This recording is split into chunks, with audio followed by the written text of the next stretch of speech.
Live. Okay. So a few general things about tomorrow. When you guys come in, you'll have 40 minutes. In terms of the planning time, they can come on in. In terms of planning time, I would recommend spending anywhere between 5 and 10 minutes. Really, no longer than 10 minutes. So I will put the times up on the board so that when you guys come in, you'll know, but no more than 10 minutes. If you leave less than 30 minutes, you will not probably have time to write as much as you want. In terms of number of paragraphs, or in terms of like the number of arguments you're trying to make, that's less important. The very first thing that I want you to do is to read the question, make sure you understand what the question you're answering is asking. Now you have the 10 questions. For people who might be watching later, here are the 10 questions. You can pause it. So those 10 questions, like, make sure you know what the time frame is, you know what the question's asking, okay? Once you read the question, hopefully you've already made some notes and thought about the questions, but I want you to, I would recommend that you at least game plan around a thesis. And you don't have to write down the entire thesis, but for me it helps, what is going to be my major argument? So if the question is, for example, analyze the effect of the French and Indian War and its aftermath on the relationship between Great Britain and the British colonies, I'm thinking, okay, what are the major points I want to hit on? Number one, that the relationship deteriorated. The British went into debt, and new taxes and regulations are going to strain this relationship. So I could write out my whole thesis in this planning period, or you could say I must talk about British debt, I must talk about new taxes, I must talk about new regulations, and because of this, I'm going to want to talk about increasing colonial unity and identity.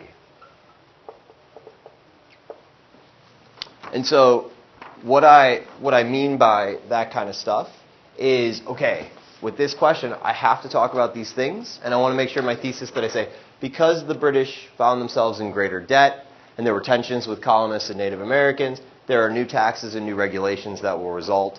This here, the taxes and regulations, will cause increasing colonial unity and cooperation. It's not to say that the colonies unite instantaneously, but what is the evidence of this? Okay, we can see the Sons of Liberty. We can see the Stamp Act Congress. We can see the First Continental Congress, boycotts.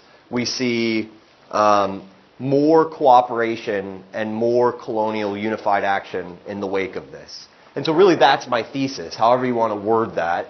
And then if you'd like to in your planning time period, you could talk about, okay, I want to have one paragraph on British taxes and regulations, one paragraph on colonial responses, and then go from there. What I do not want you to do is spend 15 minutes trying to write all this stuff in your planning space, because you're going to have a space to plan, and then get so caught up in the planning space that you actually don't, you don't have enough time to include that stuff in there. Does that make sense? If you're worried about the general format of how to get started, this is my default quick recommendation. So for the intro paragraph, I recommend something like 2 to 4 sentences of background context.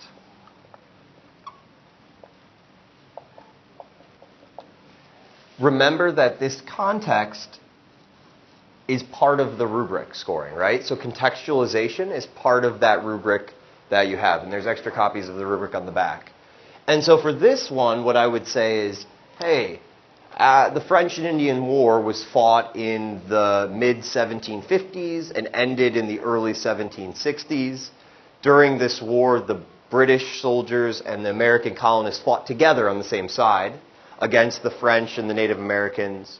The American colonists and the British were victorious, And because of this victory, the French lost the vast majority of their territory in North America. It paved the way for westward expansion of American colonists, and it was really bad news for Native Americans. And that's context. You've set the stage for this. You might even say something in that, like, throughout this time period, colonial unity is growing. Eventually, at the end of this time period, the American Revolution is on the horizon. Like, the coming of the American Revolution was imminent. And so then you're saying, I know what happens. I'm setting you up to talk about this. And I also kind of know what happens on the back end. Sometimes the back end part is great for the conclusion, right? If you can just say, like, hey, after this time period, here are some things that were coming down the road. But the conclusion part is not necessary. You don't absolutely have to have a conclusion. It's just kind of a nice way to get some context. So 2 to 4 sentences of background information. Do you have any questions on what I mean by that at all? And then what I would recommend is 1 to 2 sentences of a thesis statement. This is a pretty basic structure, but it works well. 2 to 4 background, 1 to 2 of a thesis. Sometimes I've seen thesis statements of 3 sentences, but that's usually pretty complex. 1 to 2 should work just fine. But please, please, please do not just restate the question. So do not, and it's tempting to do, but don't just say, there were many effects that the French and Indian War and its aftermath had on the relationship between Great Britain and the colonies. Like, that's just restating the question. You can't just say, there were many effects, or there were wide-ranging effects, or the effects were dramatic. You got to give me something more. The effects included 1 or 2 of the things that you're going to preview. Any questions on that? One of the ways that kids or that students make mistakes on their writing is they're too vague. If you look at the rubric, what does the thesis make up? It makes up like what, 1.5 points, or is it 2 points? Let me look. I should know off the top of my head, but I haven't looked at it in a few. Yeah, so the thesis is 1.5 points. You don't want to write a thesis that winds up being really, really vague. If you just restate the question, you only get a half a point. And when you only have 9 points to get, like 1 point off on the thesis can be a big deal. So make sure your thesis is clear. I think sometimes people are worried about double dipping. Like, have you ever noticed sometimes, like, your thesis, you'll go to write your first sentence of your body paragraph, and it's almost like you're rewording your thesis again or repeating yourself? Better to repeat yourself than to write too little in your thesis and just assume that the reader's going to know what your thesis is as you build. And then, so this is the intro, my basic structure for the intro: 2 to 4 sentences background, 1 to 2 thesis, and then usually anywhere between 2 and 3 body paragraphs is what I would recommend. Although this is much less important. I really don't care if it's 1 large body paragraph that just includes everything, but I think it helps kind of provide organization to have probably 2 or 3 body paragraphs.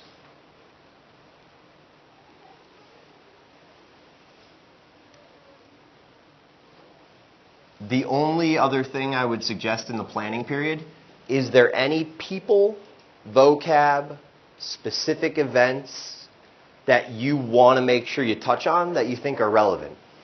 Because any outside information is going to improve your evidence category. So if you can drop a name, whether that be Ben Franklin or George Washington, if we're talking about that first one, or if it's the Continental Congress, or the Albany Congress, or the Stamp Act Congress, or Sam Adams and the Sons of Liberty, or Patrick Henry, can I think of any names that would be relevant? And that might be something that's worth going through, is your list of people tonight, and seeing which people might fit into certain terms, because that can help boost your evidence, and it's a really easy way to kind of connect the topics you're talking about to those. Same with specific vocab terms, same with specific events. So that's the gist of my suggestions. I will have timing on the board. I will let you know when you're 20 minutes in. I'll let you know when you have 10 minutes left and 5 minutes left. I would recommend spending 5 minutes to write a conclusion and just breathe and look over your paper. you can always, always, always add little arrows or something along those lines if you want to add in little tidbits like, oh, I remembered to put, I forgot to put this person in there, I want to add them in. You can always do that.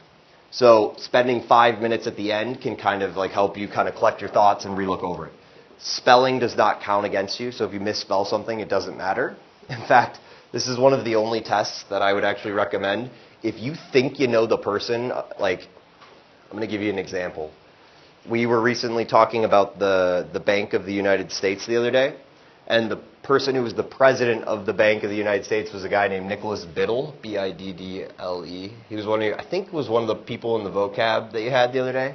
Like, if you remembered it was like something with a B, do this.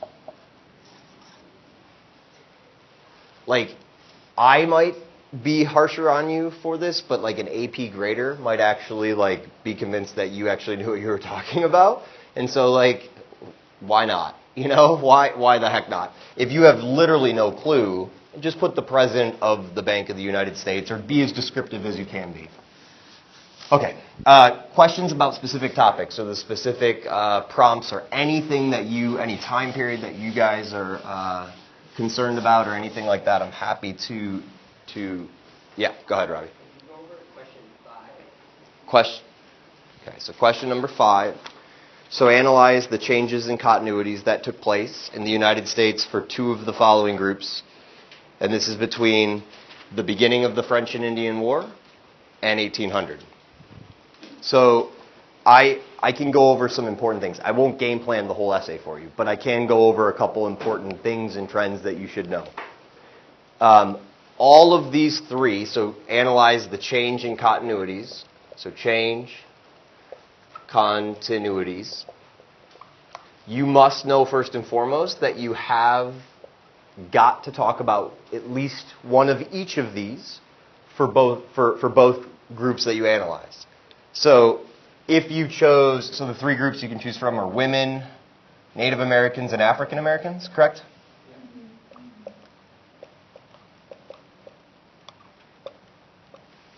So if you, whatever group you chose, you have to talk about a change and a continuity for both, okay? But you do not have to talk about even numbers, but you have to at least talk about one. I can tell you this. Regardless of what you argue in this essay, regardless of the groups you choose, one of the continuities is going to be there are less rights for all of these groups than there are for men and for white people in general. Right? That's a continuity, something that remains the same completely. If you choose Native Americans and African Americans, these rights are even more limited. Native Americans basically had no rights. African Americans, especially in the South, had basically no rights. In the North, there are going to be some changes. One of the big changes from 1756 to 1800 is we see in the North slavery being abolished. State by state. Not all at once, but we see slavery being outlawed in the North.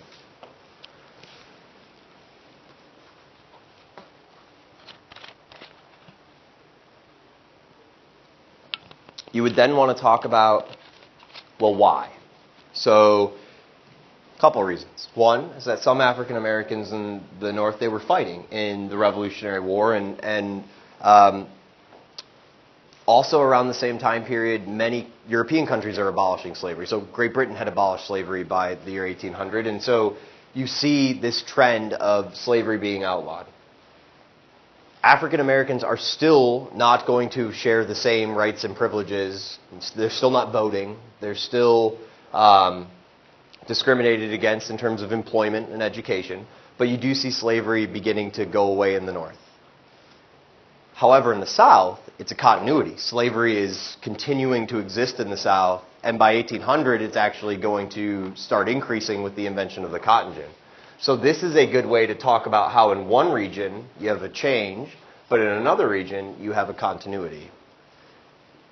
Native Americans, it's mostly a continuity in the sense that Native Americans are being pushed farther west.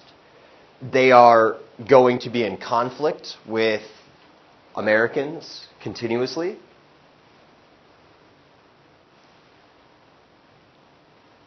However, one of the changes is that you can actually say that the Native Americans, after the French and Indian War, they lost a key trading partner in the French, right? So the relationship that they built with French traders, trading furs for guns and European materials, they lose that ability. This time period will also fall just short of getting you to the Louisiana Purchase, but that would be something you could talk about at the conclusion to say, like, hey, by the way, with the Louisiana Purchase, this is only getting worse for Native Americans.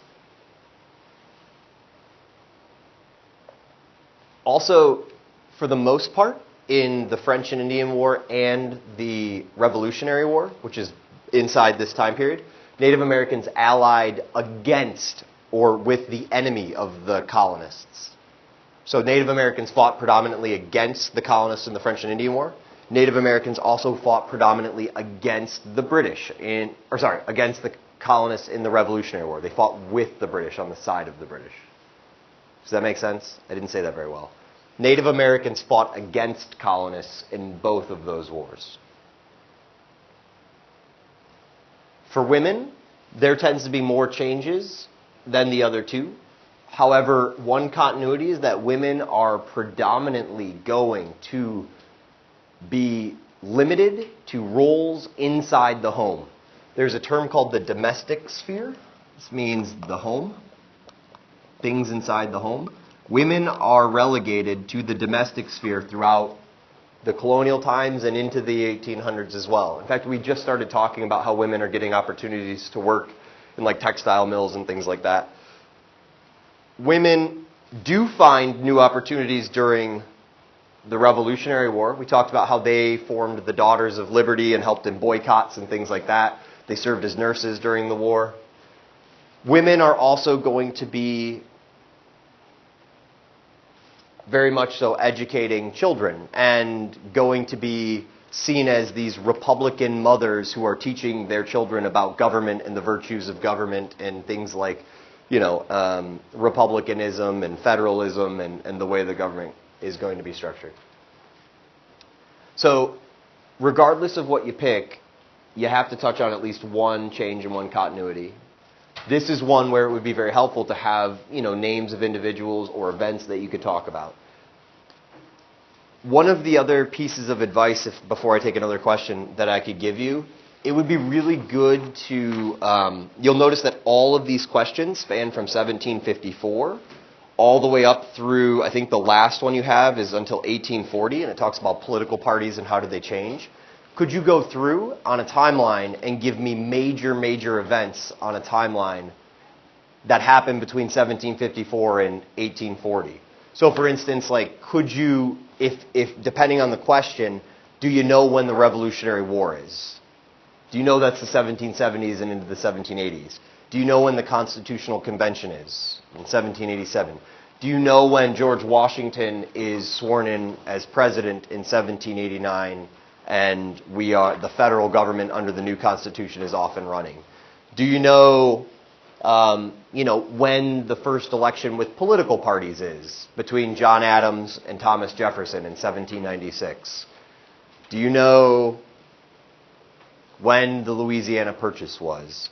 And you don't need to memorize the exact years, but having an idea of these time periods, the major events, could be beneficial for you.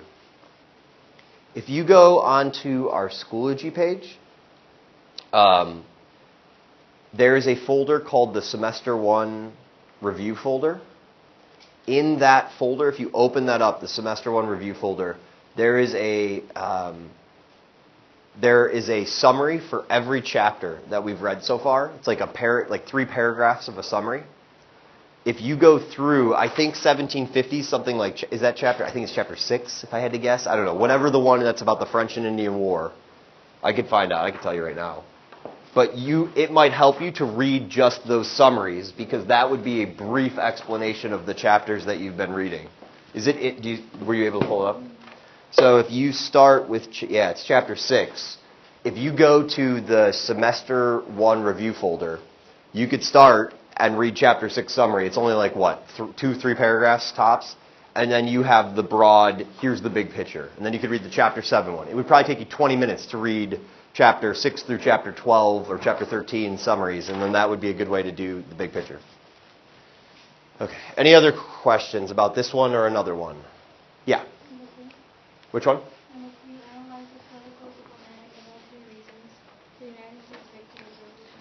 Okay, so the question's about number 3, analyze the political, diplomatic, and military reasons for victory, for U.S. victory in the Revolutionary War.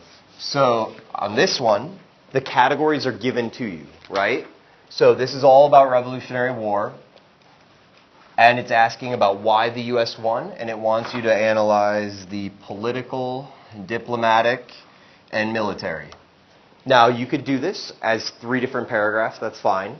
Sometimes these things kind of spew over. So you can almost combine, like political and diplomatic almost go hand in hand, right? Politicians are the ones that are negotiating treaties and things like that. So you could combine them. Don't worry about the number of paragraphs. What I would really recommend doing is going back through, there's a PowerPoint on the Schoology page for that unit. It's about the Revolutionary War.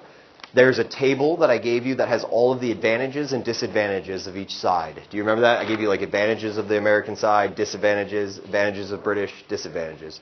Look through those and see if you can find some advantages and disadvantages that would fit into these categories. Yeah.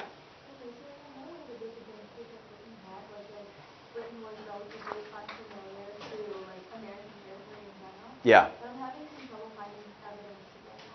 Okay, so for example, in the Battle of Saratoga, the British are just like marching through the wilderness.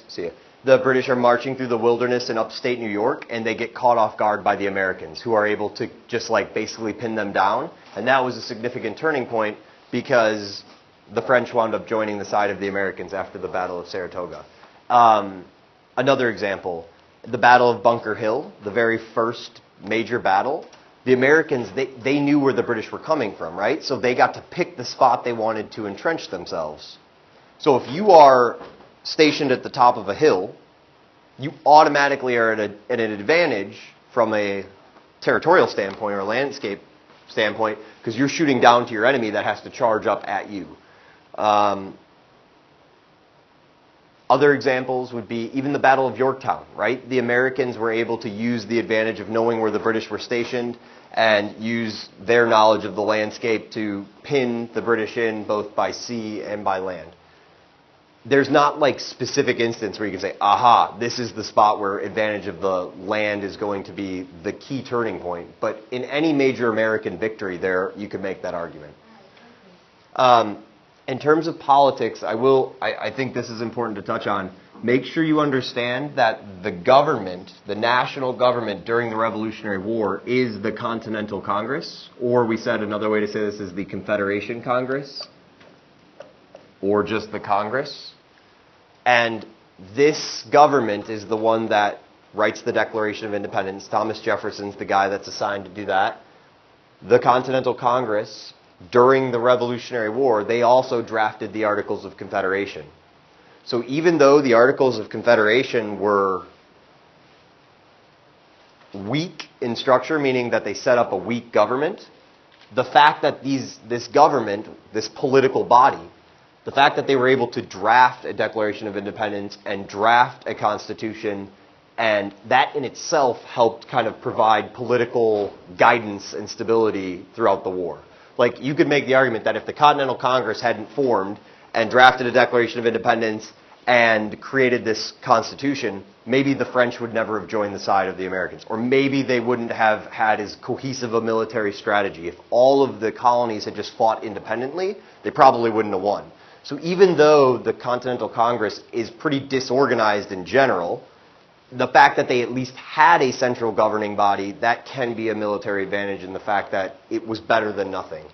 From a diplomatic standpoint, you probably have to talk about the French at some point. We also received funding from Spain during the Revolutionary War.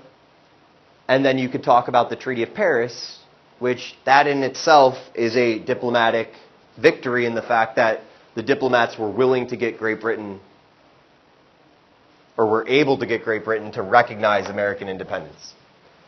And from a military standpoint, you're probably talking about leaders, help from the French. You're talking about surprise attacks like the Battle of Trenton. And the very last thing that I think would be important, it's okay to... Mr. Saxer, if you're in the building, could you please contact the main office? Mr. Saxer, contact the main office. In a question like this, it's okay to stray away from the topics they chose. So you, as long as you're analyzing one of each of these, right, saying like, hey, I recognize that although they had a weak government, this Continental Congress did help them win the war in the sense that they provided coordinated actions and supplied the troops. You can touch on each one of these and then say, but actually, the real reason or the more important reason wasn't political, diplomatic, or military reasons. It was a belief in the cause, or it was the leadership of George Washington. Or you can add in other information that might not fit into these categories. That's all that's doing is saying, like, hey, I understand this question. I'm going to touch on the topics you want me to touch on, but I'm actually going to modify the question and say it was something else that also contributed. Does that make sense? You have to touch on the three of them, though, at least one example. And you got to be careful, because like the first one we went over about Native Americans, women, and African Americans, you can't just say like, hey, yeah, I know I'm supposed to analyze these three groups, but I'm actually going to talk about white settlers. Like, you can't do that, right? That's off limits. But if you talk about two of these and you say, oh, and by the way, here are other minority groups that, also face discrimination, like, Irish immigrants. You might be able to add that in. You don't want to have 4 paragraphs about that, but you can bring in some outside evidence that shows context within the whole thing. So just keep that in mind that you can include a little bit of that too. Yes? So if this was the one that was chosen, would we put the American-British concessions in the conclusion paragraph or put it in the body paragraph? Either one. It would work in either one. Either one. So if you were writing about the Treaty of Paris, you would think, oh, well, logically that would go at the end, but you could talk about that in the body paragraph. This does not have to be chronological. It does not. I think chronological is a good way to talk about the things or the topics if you know the order, but you don't have to. Don't feel like you got to start at the beginning and end at the end. You can jump around. You'll just at least try to have some organization. So what you're asking is, can we have thematic organization or themes versus chronological? Either work. You can talk themes and jump around, and you can also talk chronologically and stick to this happened, then this happened, then this happened. To do chronological, you're gonna have to know the timeline a little bit better in your head. But don't get like freaked out if you don't know exactly which came first or second. You're not gonna fail the LEQ if you're talking about how the Boston Tea Party happened before the Boston Massacre, and you flipped those around. Like, the Boston Tea Party happened afterwards. But I would never be like, that's it, you lose, you suck, you're done, you get an F. So that's not going to cost you, so don't fret over that too much. Other questions? Yeah, Elena. Can we look at number 8? Yeah, number 8 is analyze the rise of the first political parties in the United States. Be sure to compare and contrast the ideologies and policies of each party in the early years of the Republic. So you have 3 parts to this. To me, this seems like 3 paragraphs. The first is, why did political parties come about? What caused them to come about? Part number 2 is, what were the different ideologies between the first 2 political parties? So how did they... Ideology means what you believe in. It's what you stand for. So what did the one party stand for? What did the other party stand for? And then part 3 is the policies.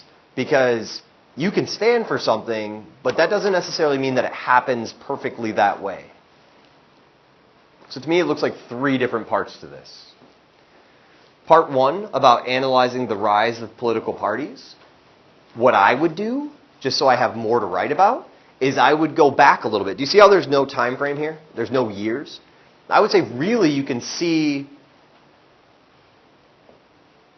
the earliest traces of political parties in the debate over whether or not to ratify the Constitution. Federalists, anti-Federalists. Even though they weren't true political parties, they were definitely competing factions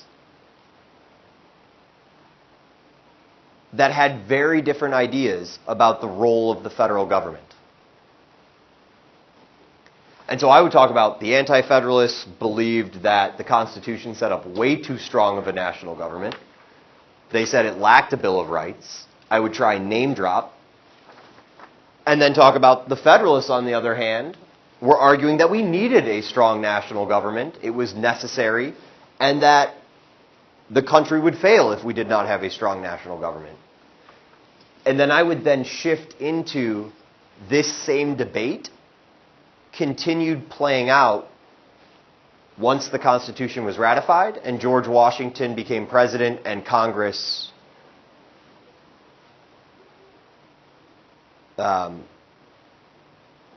when Congress was passing laws and legislation in the early years. And so then I would talk about the cabinet debate and between Hamiltonians and Jeffersonians, right?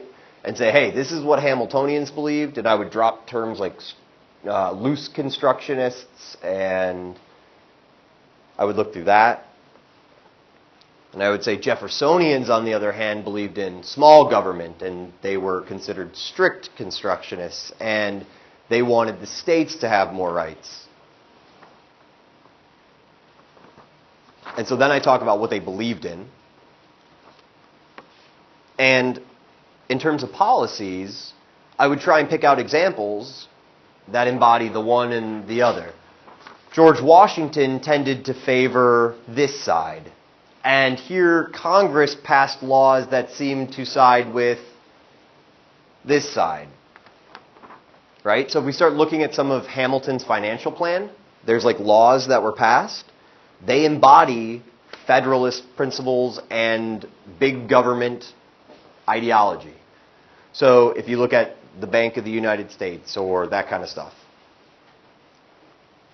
However, you can say, but the Bill of Rights was added to the Constitution, and that seems to be limiting the power of government, and so that's an example of a smaller government policy that is being passed. And then I would talk about Adams and some of the Federalist laws that were passed under Adams, the Alien Sedition Act. And then I would talk about Thomas Jefferson and ways in which the Democratic Republicans tried to stick to their small government principles but didn't really have an easy time doing it. Like the Louisiana Purchase, trying to avoid war with Great Britain. And so because number 8 doesn't talk about a specific time period, I want to maximize the amount of topics I can cover and include. And so that's kind of how I would set that up. Yeah? Since there is no time period, could you, like, say this were, like, on the AP test, could you really talk about, like, go up to as much as you want? So there's not an easy answer. The question is, since there's no time period, like, could you talk about anything? You couldn't talk about, like, today. You couldn't say, like, Donald Trump and the Republicans and Hillary Clinton and the Democrats. Like, that's clearly not what the question's asking. You have to talk about the origins. So you have to, like, it's one of those things, like, here's the question, right? The question is here. When they give us time periods, it boxes us in. It says, this is out of bounds, this is in bounds, which is nice. But it can be nice when you get one that has a general time period. They're saying we want political parties, but how far you go outside before and how far you go outside after, you have leeway. You just don't want to go, like, you don't want to start in, like, well, the Civil War and Abraham Lincoln. That would be way off topic. And you don't want to start with the Whigs and the Democrats because that would then insinuate that you think those are the first two political parties, and they're not. But if in your conclusion, if you've got time and you want to say, like, however, these political parties changed and they evolved and one political party died out, and, like, you could absolutely talk about that. And then all you're doing is adding good context, and that's another category in that rubric. So, other questions? These are good ones. This is good good little review. And if you guys got to go, you can go at any time. I know we're a little bit over. Any other questions about the prompts that you guys have? Yeah. For number 2, how was that a CCOT? Because it doesn't really say over time. So, yep. So what this is asking is how ideas about what government should and should not do and should not be, how those ideas and experiences played out throughout different points of time. So if you look at this is 1763 to 1787. Another way that I could reword question number 2, like what I'm asking about, how do ideas and experiences of the Revolutionary Era influence the Articles of Confederation? And I'm talking right up until 1787. That gives you, what does that also allow you to include if it said it can go through 1787? What happens in 1787?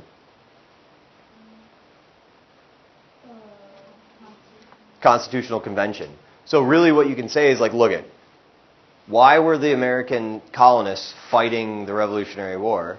Well, because they felt like their constitutional rights were being violated by Great Britain. They were being taxed and regulated, and they had no representation in Parliament. And so guess what? The idea of representation was big to them. And guess what? The Continental Congress, what did they not have the power to do? Tax, right? And so this is an idea of a revolutionary time period that influenced the Articles of Confederation.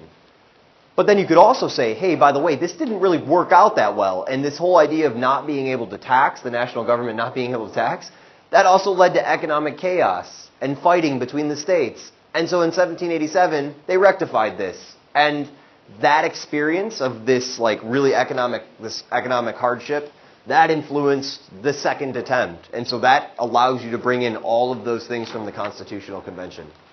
And you can even say, and this is where it gets interesting, so you can even say some ideas don't make a lot of sense. So for example, during this time period, Thomas Jefferson writes the Declaration of Independence. And Thomas Jefferson says that all men are what? Created equal. And yet, if we look at the Articles of Confederation or the Constitution, nowhere in there does it say anything about slavery and slavery being outlawed, right? So is that equal? It's not like any minorities or women are voting. They have no representation in voting power in terms of the Articles of Confederation or in terms of the new Constitution. And so you can say, like, some of these ideas, they are symbolic ideas and apply only to some. And that's like modifying the question, and it still allows you to show that you understand the topic. So when I say how it's a change in continuity over time, do you see how the idea of taxation kind of changed, right? The whole idea of a standing army in times of peace. The Continental Congress had no ability to have a standing army once the Revolutionary War ended. They had no ability to have a standing army. How'd that work out when a bunch of farmers in Massachusetts, led by Daniel Shays, rose up? Like, was that very convenient when these farmers are burning things in Massachusetts? No, like the government had no army to come in and stop them. So you make the adjustment, right? The government is going to have a small standing army. And we see that during later years with the Whiskey Rebellion, there was no problem. George Washington actually leads the army out into the field and says, like, we're going to put this down right now. You could talk about ideas of representation, limited democracy, talk about ideas of states' rights and like protecting rights of individuals.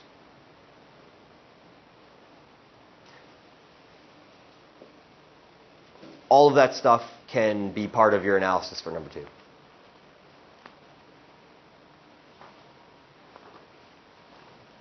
Any other questions?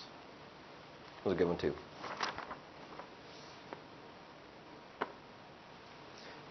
I will just say one other thing with number 9, the Revolution of 1800. Make sure you understand what that question is talking about. It's talking about the election of 1800. It's the first time we change power from one political party to another. So Federalists, bye-bye. Democratic Republicans, they're coming in. You would then be able to talk about how that transition of power happened smoothly. And then you would want to talk about, in some ways, here's why it was, here's the big differences. Well, we have a new political party, we have new, some laws are allowed to expire, and we have new, a new vision and agenda. In other ways, some of the same things are staying the same. We still have tension with Great Britain and France. We still have people expanding westward and issues with Native Americans. So just make sure you know what the Revolution of 1800 means in terms of that. All right. Any other questions, comments, concerns? Cool. I hope this worked. I hope that there was volume. I hope that we'll find out. If it's just a silent video, sorry, people.